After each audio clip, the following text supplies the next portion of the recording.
Hello, welcome to Silicon Symphony, but I'm doing news this time. So there's no intro.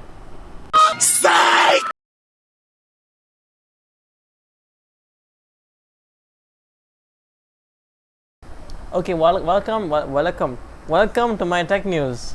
I know, it's very exclusive. You haven't heard this already, haven't you? Okay, the new Samsung Galaxy F15 was launched in India this year, March this year, and the phone comes with a octa-core MediaTek Dimensity chipset and a large 6000 milliamp hour battery. It also features a full HD Super AMOLED display. Super AMOLED, wow. Scene. Okay, and a 50 megapixel triple rear camera unit that supports digital video image stabilization. I said that wrong. The handset also runs on Android 14, which is Android 14 based One UI 5.0 out of the box. The phone was initially unveiled in our country with two RAM variants. Samsung now launched a phone in the third RAM variant.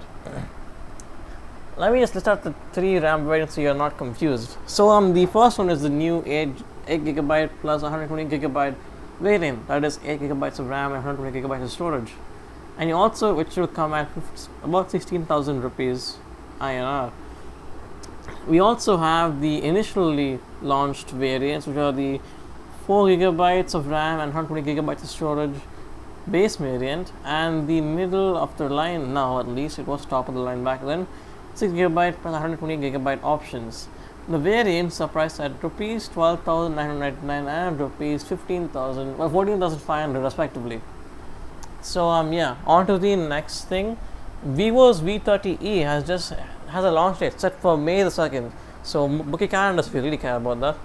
And some new things that could be expected to launch. Some new a new design and some better colorways. And let me tell you what is available so far to the public.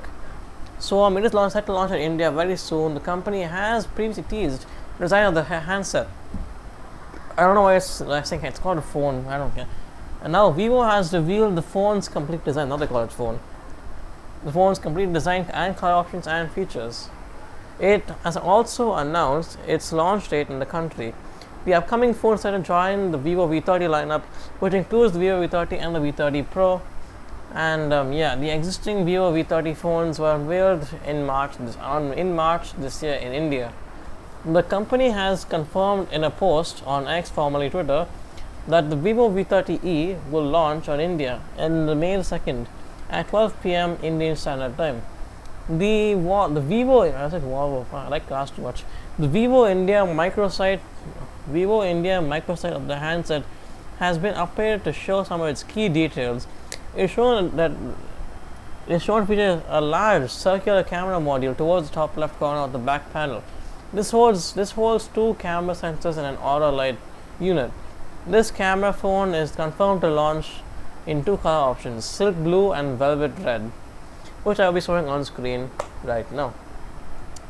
The red is more of a purplish color, but I guess they want to call it red, sure.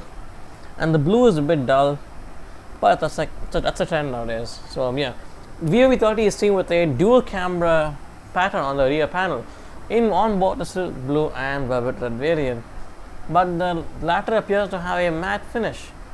A pattern strip runs vertically down the right side of the back panel.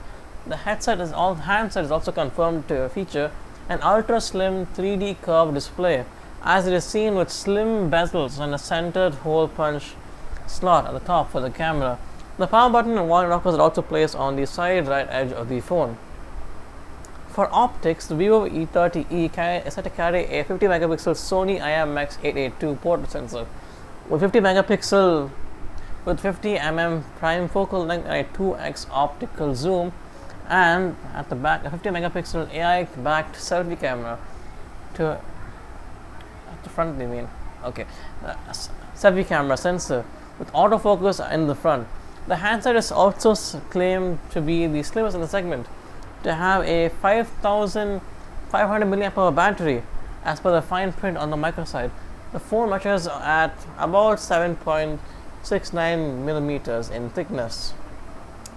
Previous leaks have suggested that the Vivo V30e might be powered by a Qualcomm 6 Gen 1 SoC pad with 8 GB of RAM.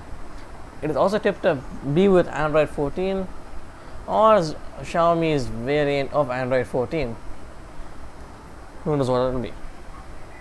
In the Samsung Galaxy Z Flip 5 is the best foldable phone you can buy in India right now. We will discuss the company's new clamshell foldable design. Why am I reading that? Guys, don't worry. I'm just reading a news article, by the way. This is not like original. I'll leave it in the description just for credits.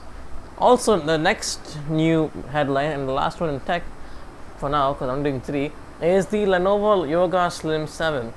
The design has been spotted in leaked renders and could debut as the first Snapdragon X Elite laptop.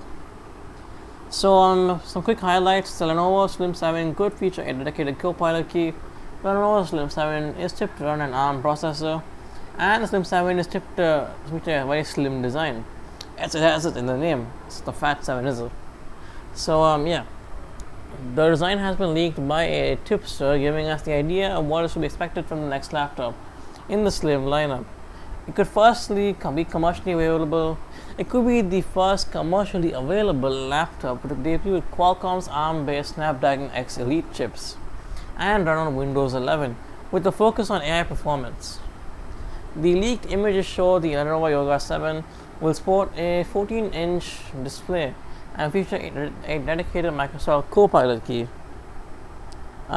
Tipster, the walking cat, Tipster the walking cat at underscore H0X0D underscore has leaked 4 images of the purported Lenovo Yoga Slim 7 on Twitter, which is now called X for some reason.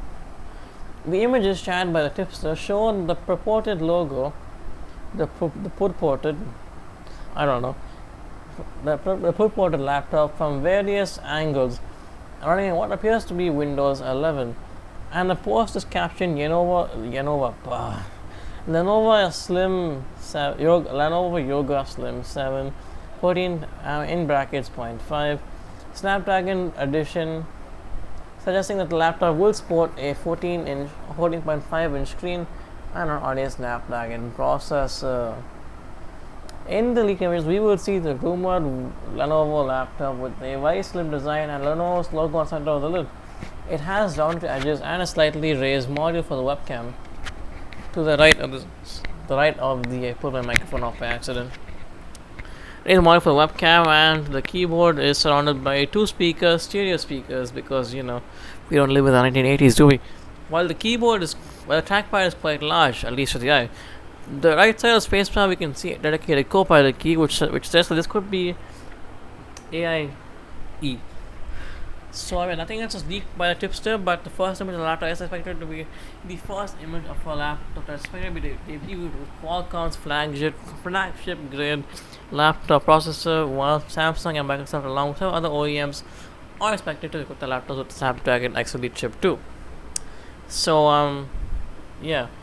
We've only seen a few benchmarks of it, but they're not really like proper information, so I'm not going to be telling them to you until we get some proper set in stone benchmarks that are true. So let's move on to car news now. And the first thing is the new Nissan Magnite. It has been Nissan Magnite, which has been Nissan's main car for a few years now. Since launch, it's been Nissan's top seller. It's just been recalled for an issue in the front door handle sensor. The Nissan India has issued a recall for the Magnite SUV due to its front door handle sensors. The recall is in effect for Magnite SUVs between November 2020 and December 2023. However, Nissan hasn't shared the number of units that are affected. The recall affects the base XE and mid XL variants only, and doesn't impact the safety of customers and automakers' claims. Nissan India, I said it wrong. Nissan India further said that if it will begin notifying the owners of affected vehicles and assure them that they can continue using the vehicles without any interruption. A retrofit of the sensor will be performed free of charge, as it said.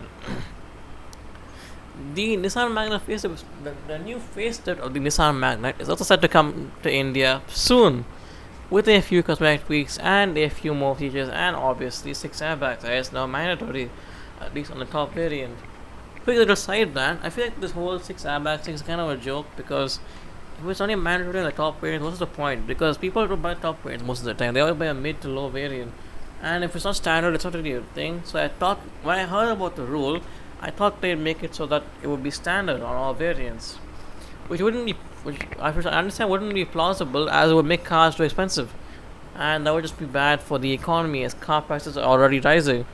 But what's the point of making it so that it's only available on the top model? Because then people only pay extra, get safe. I don't know. Why did I say like that? Anyways, more news. The new Toyota Fortuner mild hybrid has been revealed. So yeah, it's set to be 5% more fuel efficient, according to Toyota at least. So Toyota has launched a mild hybrid version of the Fortuner SUV in South Africa.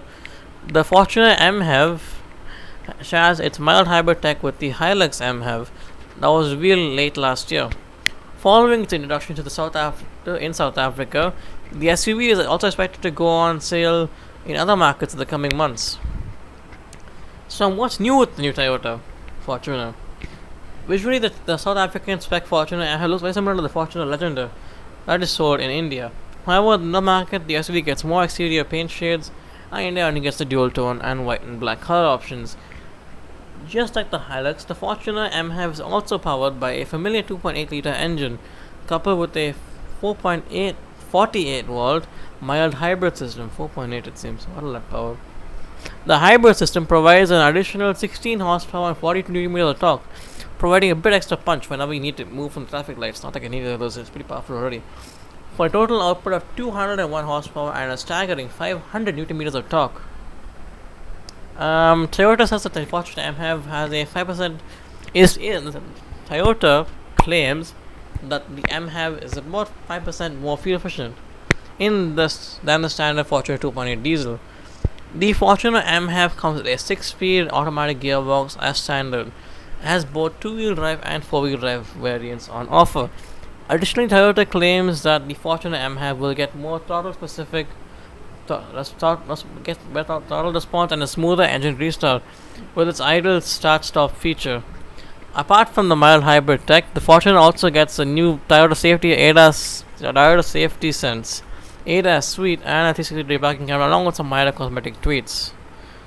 So, on to the next thing, probably the biggest news of them all. The Maruti Swift prices have hiked ahead of the new generation, which will be launched next month. As you probably know by now, if you're in this area, if you're in this car enthusiast space, the very very well hyped, I'm guessing, or well wanted Swift is being facelifted and it's launching next month. But Maruti has hiked the prices, which is kind of backwards, because do they not want people to buy those cars? They have excess stock. Now should they make it lower? But yeah. The ZXi Plus variant, which is the top model of the Swift, sees a 39,000 rupee price hike for the manual version, while the VXi, VXi AMT, and VXi CNG are hiked by just 15,000 rupees, and the prices of the rest of the variants have been increased by 25,000 rupees. I mean, it's just the prices of every single variant and how much they've been hiked by. So the base LXi variant has gone from about 5,99,000 rupees to 6,24,000 rupees. The base plus one VXi variant has gone from 7,15 lakhs. The VXi AMT has gone from 7.50 to 7.65. The ZXi has gone from 7.68 to 7.93. The ZXi AMT has gone from 8.18 to 8.43 lakhs. The ZXi Plus has gone from 8.39 to 8.78. The ZXi Plus AMT has gone from 8.89 to 9.14. The VXi CNG has gone from 7.9 to 8.05, and the VXi CNG has gone from 8,58,000 to rupees 8,30,83. Despite the price hike, there is no visual or mechanical changes to the Maruti Swift, and it continues to be powered by a 90 horsepower, 130 Newton meter, 1.2 liter 4-cylinder petrol engine that's made into a 5-speed manual gearbox and a 5-speed AMT. The price hike of the current Swift Gen will be valid for just around a month, as the next Swift will be launched at mid-May 2024. Car makers usually bring the prices down of the outgoing models, often the low of the inherent price.